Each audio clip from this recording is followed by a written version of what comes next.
the president. And I'm the CIS site coordinator there. Not every school obviously has one. Salem Middle has one, the only middle school, and we're the only high school. And we're dropout prevention. And as you know, what you may know about Chesterfield Community High School is that, if we had to sum it up, we're basically a Tier 3 intervention school. I mean, we are sometimes the last stop for kids.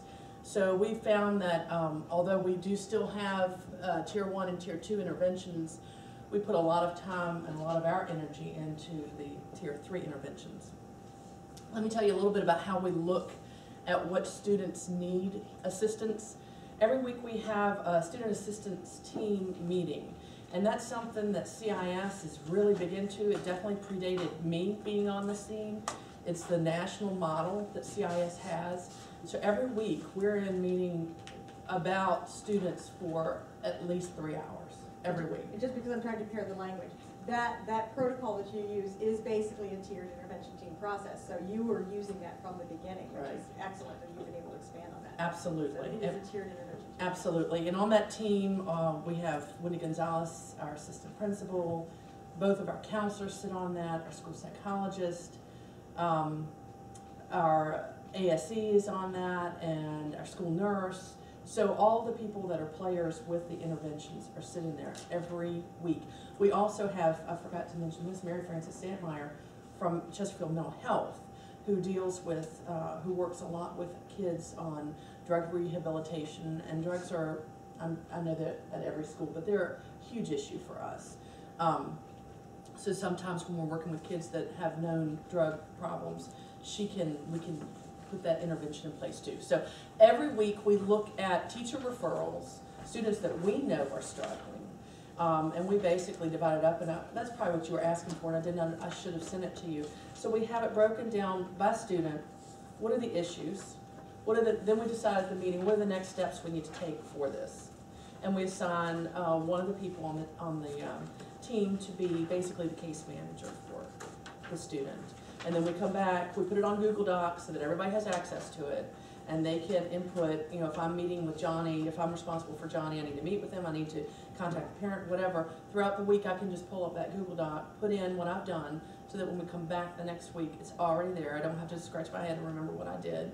And then we move on to the next step as to what we need to do next for that student. We also look at, after we've gone down through that list of specific students that have either been referred by teachers or by us, we pull the discipline data, the attendance data, the grade reports. And I'm going to probably talk more about what we do with attendance data from here on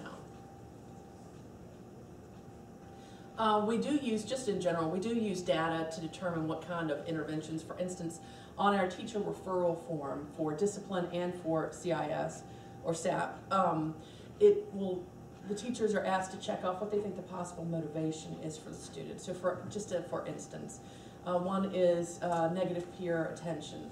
So we know that if we need somebody to form a relationship with the student in a mentoring way, we know that our group mentoring, mega mentors, is not going to be the best fit for them, because they're going to probably try to get that negative peer attention there. So we're gonna slide that one over to a one-on-one mentor if that's available. So that's just an example. But let me concentrate on the home visits from here on out. That's been an intervention we started trying a little bit more last year, and we've really gone for it this year. It's where it's usually me and Wendy Gonzalez, our assistant principal. And if you, I said in the last meeting, if you have a high Spanish-speaking population, I sure do hope you have somebody who's fluent in Spanish on your staff, like we do, because that has been our saving grace. Sometimes we go on Friday nights, because that's when we catch a lot of the parents. Sometimes we go during the day if the kid's not there, but for whatever reason, we identify at that SAP meeting, some of us stay after, and we look at the ones that are starting to fall. We make a list of who we need to go see, and about every other week, we'll take and it's time consuming, because our kids are all over the area. They're not within a 5-mile radius. They could be 30 miles away. So we identify what's the majority, where they are. Okay, we'll hit Midlothian area, or we'll hit Enon area this time. And we go in, we don't announce ourselves, we just go. Sometimes when we know that the parents are really most of the parents are always working with us. But if the parent is really frustrated, we'll say, look, we're gonna come this time, just try to make sure he's there, or she's there.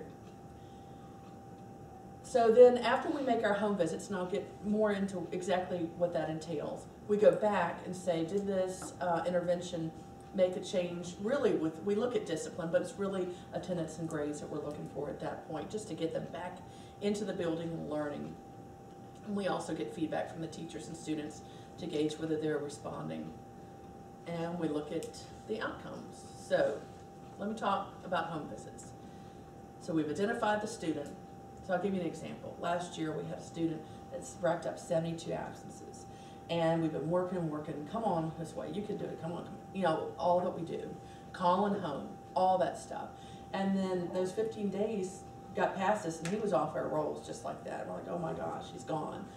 So we go to the house, Spanish-speaking parents only. So Wendy's doing her Spanish thing.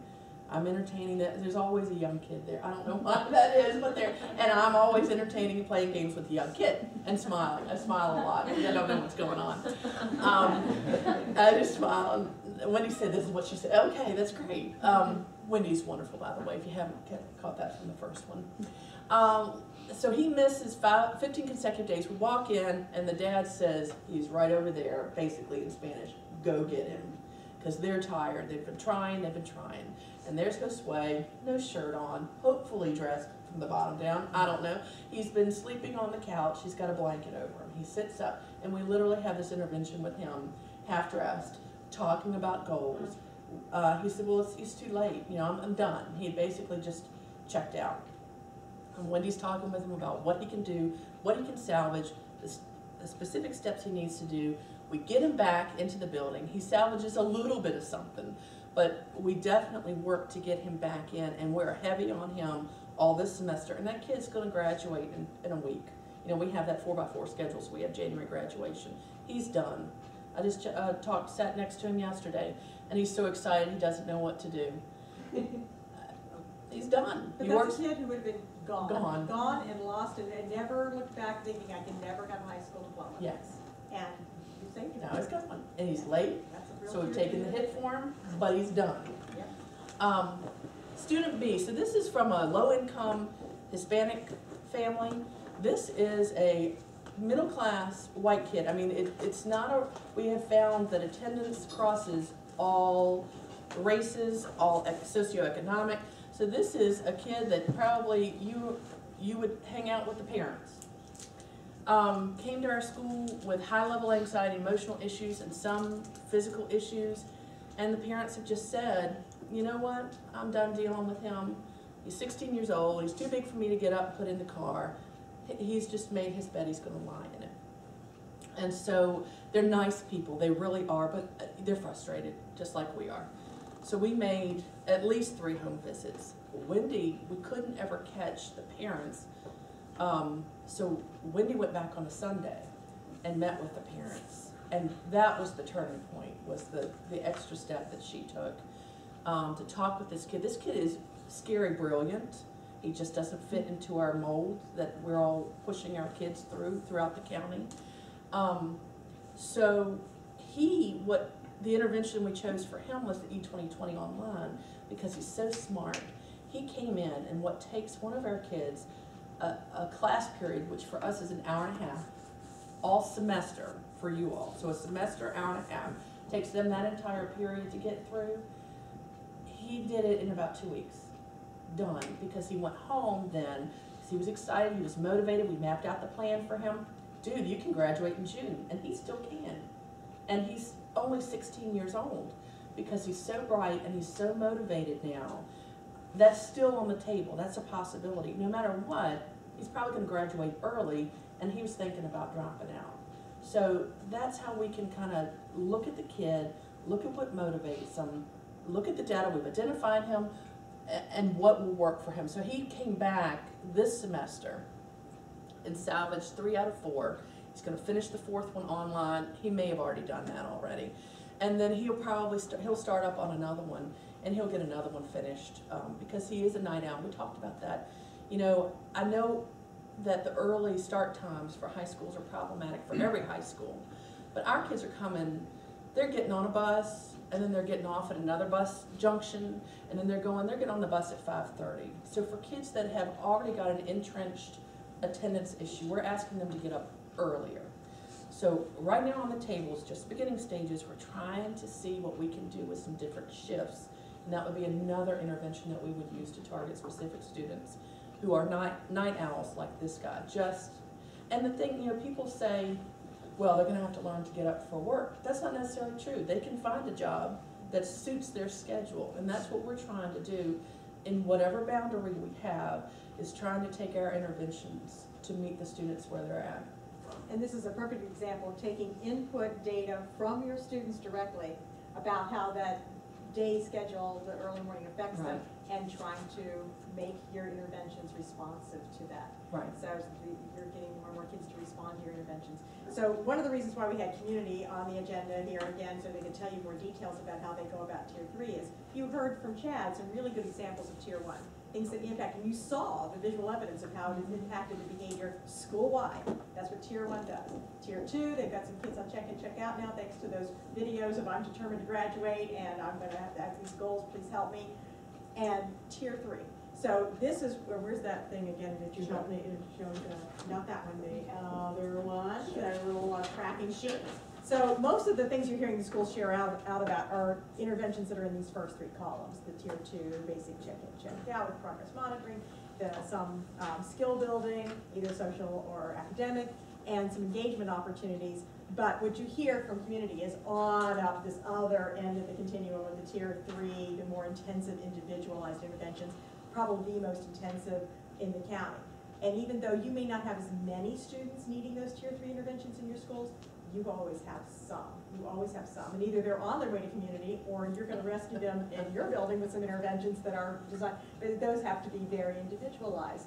But this is where a very responsive tiered intervention team can look at the data and design. What do we need? How do I differentiate a whole tier system of supports and assign students where they need to be so they can respond to this intervention? So thank you.